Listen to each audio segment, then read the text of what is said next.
गतकाली बोहू को पेट्रोल ढाली जाली देवा घटना चर्चार विषय पलटि बेले एबे से घटना रे नुआ मोड़ देखा मिली।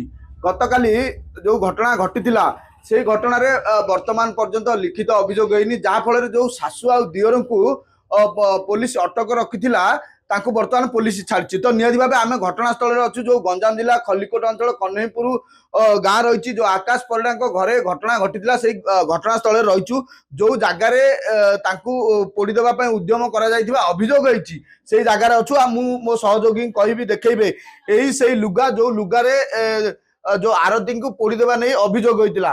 तो निहती भाव किंतु गत काली आज पर्यंत कौन लिखित अभियोग होनी जहाँ फल जो दियर आ सासू रही आरती बर्तमान पुलिस राति छाड़ी से बर्तमान घर अच्छा। तो निहती भाव से सहित आलोचना करवा घटना कौन रही कहीं जो निया लगे घटना एत उग्र रूप नेला एत भयंकर घटना घटला अभियोग है यौतुक निर्यातना होता पोड़ी मारे उद्यम करा तेरे सासू रही दियर रही साई पड़िशा लोक रही समस्त सहित आलोचना करवा जे घटना एक्चुअली कौन रही कहीं घटना घटला कहीं निया लगे भली घटना को से माने आपणले एमाने करथिले ताकू मारिबा उद्यम ना निजे सी किरोसिन ढाली होइतिले ना पेट्रोल ढाली होइतिले ए विषय में आलोचना करवा सविशेष तथ्य सासू रही आरती माँ कौन कहे घटना कौन होता कहीं जो बोऊ को देह निया लगिला केमिति लगिला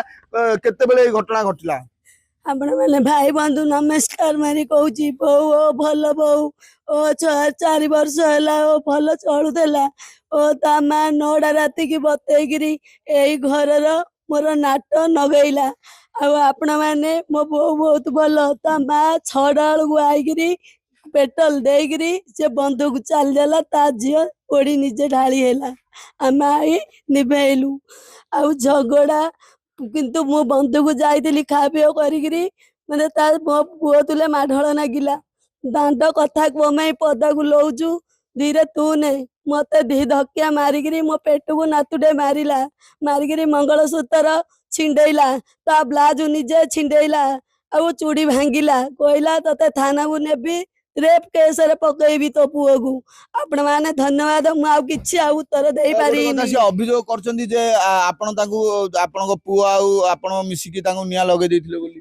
आपण सेडा किए देला भी मु किछि जानुनी हला 100 डाल को आइला मो दांड गेट इयो कोणे गिरी अनैला आ दांडर लाइट निभैला मु कहली मो नाइट चार्ज हबो तू कमे निभौचु अंधारे तू कोन करबु बेली मु घर द्वार झांटेई गली किंतु बासन माजिली माजिकी से निजे आसिकी छाट सीट उपरे निया नगैला मो पिला शोईला से शिकार कर आइला मु आसला मो पिला मुगिरी निभेचु आपण मैंने धन्यवाद। निहती भाव शुणुवे जो निया लगे घटना बर्तमान काली चर्चार विषय पलटि सासू आउ दियर निया लगे अभियोग होता किंतु एबे नुआ मोड़ देखा मिली सासू कहवा कथा जे सी निजे आरती देहरे निया पेट्रोल ढाली निया लगे तेरे दियर अच्छा सहित आलोचना करवा भाई घटना एक्चुअली कौन होता जो भाउजों देहरे निया लगे केमिति निया लगे आपण मैंने लगे अभियोग हो ना सर आम लगे ना मु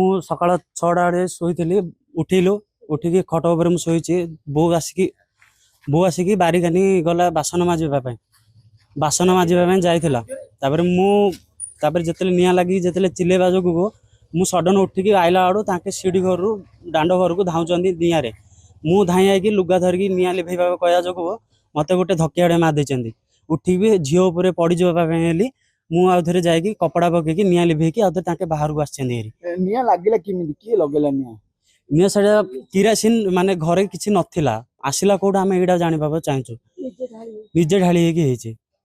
निहती भाव शुणुले दियर कहते जे सी निजे किरोसिनी ढाली होती निजे किरोसिनी ढालीला निजे निजे ही देहरे निया लगे साई पड़िशा लोक रही सहित आलोचना करवा कारण निया लगे से उपस्थित रही निया निभेबा चेष्टा करते।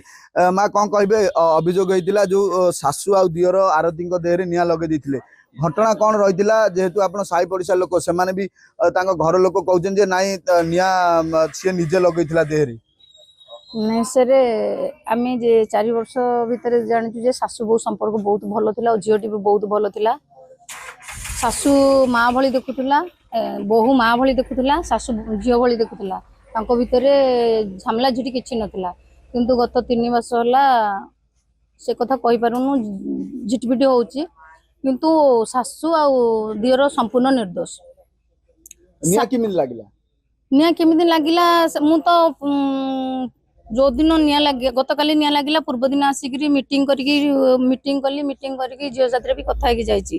ଶୁଣିଲି ବି ପାଟିତୁଣ୍ଡ ହେଇଥିଲା। ଘରେ ତ ସମସ୍ତଙ୍କର ହଉଛି, ତେଣୁକରି ଏତେ ସମସ୍ୟାକୁ ମୁଁ ଆଉ ମୁଣ୍ଡ ପୁରେଇଲିନି। ତାହେଲେ ଗୋଟେ କଥା କହିବା କି ଯୋଉ ଶାଶୁ ଆଉ ଦିଅର ନାଁରେ ଅଭିଯୋଗ କରୁଥିଲେ ତାହା ମିଥ୍ୟା।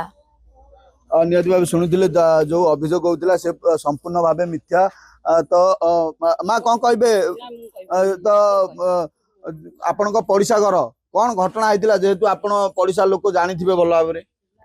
ତାଙ୍କେ ପୂର୍ବ ଦିନ ନିଆଁ ନାଗିବା ପୂର୍ବ ଦିନ ତାଙ୍କେ ଝଗଡା ନାଗିଥିଲେ। ମୁଁ ଝଗଡା ଶୁଣିକି ତାଙ୍କ ଘରକୁ ଯାଇଥିଲି।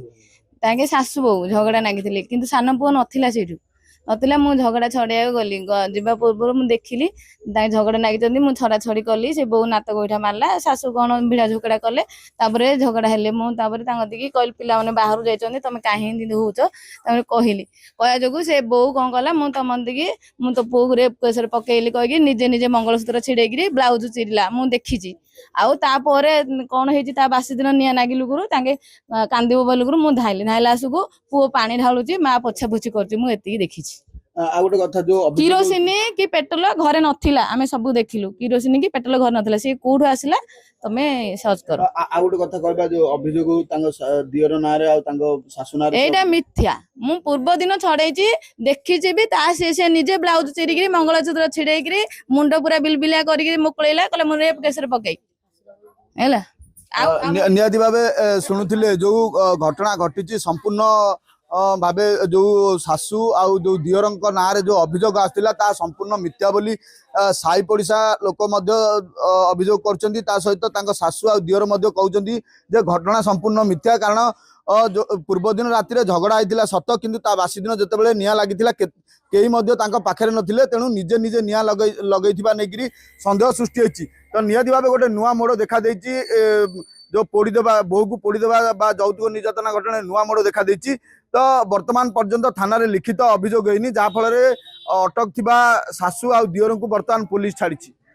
ଗଞ୍ଜାମ ଖଲିକୋଟରୁ ଅମର ସାହୁ, କନକ ନ୍ୟୁଜ।